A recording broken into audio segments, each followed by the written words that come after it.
If this was your introduction to Dragon Ball, I am so sorry.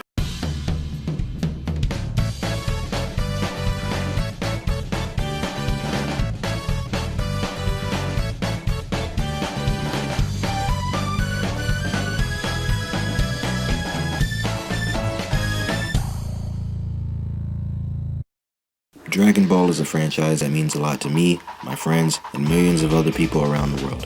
But every franchise has its mishaps, and to some Dragon Ball fans, the franchise has two major mishaps. Well, three if you count Heroes, but I actually like Heroes. The 2009 live-action film Dragon Ball Evolution, and a little series by the name of Dragon Ball GT. Dragon Ball GT aired in Japan on Fuji TV on February of 1996 through November of 1997, and I believe the series came to America in 2003 and ran until 2005. Forgive me if I'm wrong about that. Apparently it was broken up into 3 seasons, but it ran for 64 episodes. Unlike Dragon Ball and Dragon Ball Z, GT is not adapted from any particular manga or storyline written by Akira Toriyama. It's a sequel to Dragon Ball Z after that show concluded. Some of the things at the end of Z set up things for GT. It's an original story for the most part, but I'll talk about that later on in the video. But you see the title of this video. Is Dragon Ball GT really that bad? That's a question. That's a question. Well, I'm gonna have to say no. What?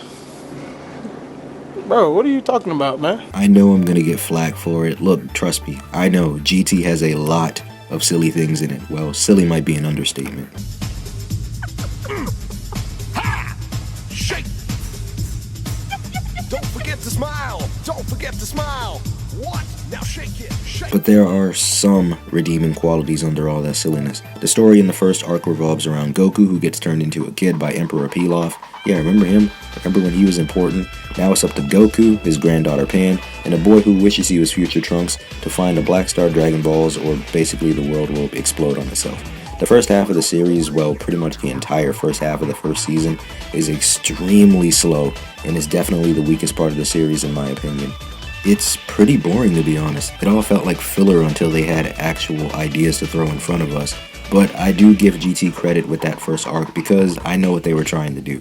They were trying to capture that original feel that Dragon Ball had, which around this time seemed lost. They tried to bring back the sense of adventure, and I can't knock them for that. Where this show gets better in my opinion is when Baby and the other villains like Super 17 and Omega Shenron show up. It's like the show does a complete 180.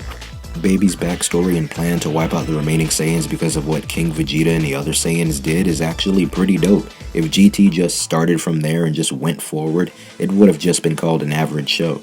But it's everything in that first half that makes it such a tough hill to climb. Well, for me at least. The show also gives us characters that were teased at the end of Z. Pan, Bulla, a teenage Goten and Trunks, and Oob. I love the new characters and what they did with the characters in the show. My only problem with it is that they feel very one note. Even our main characters that we've known and seen for years feel that way. Whatever their definitive trait is, that's what they were given and there's nothing more to it. None of the characters get to grow or get any progression aside from a solid few. An example being Goten. The same way he starts the series is the same way he ends it. I could say that for most of the characters, but you get the idea. But I'm glad Toriyama actually kept Pan and Bulla instead of just completely looking over them and acting like they never existed, because I actually like them, and hopefully Oob will show up sooner or later. The series also has fight scenes. I mean, it's not Dragon Ball without fight scenes, but obviously they don't hold a candle to the series that came before it, especially with things we've gotten now.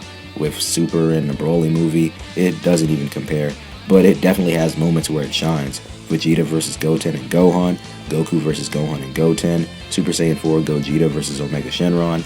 It's others also, but I can't remember them off the top of my head right now, but it's moments where it's really good.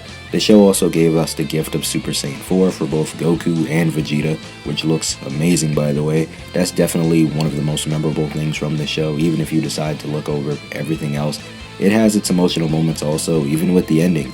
It felt like they finished writing the chapter of their story and closed the book. It was the end, and it was for a really long time. Aside from the games, I don't think we had anything Dragon Ball related for 10 years? Until Evolution came out. Forgive me if I'm wrong, I can't remember right now. And it really does suck that a lot of people don't love this show. Aside from drawing characters, I wish Toriyama had a little more to do with this series. It has plenty of good moments, but there's a ton of things that should be completely looked over.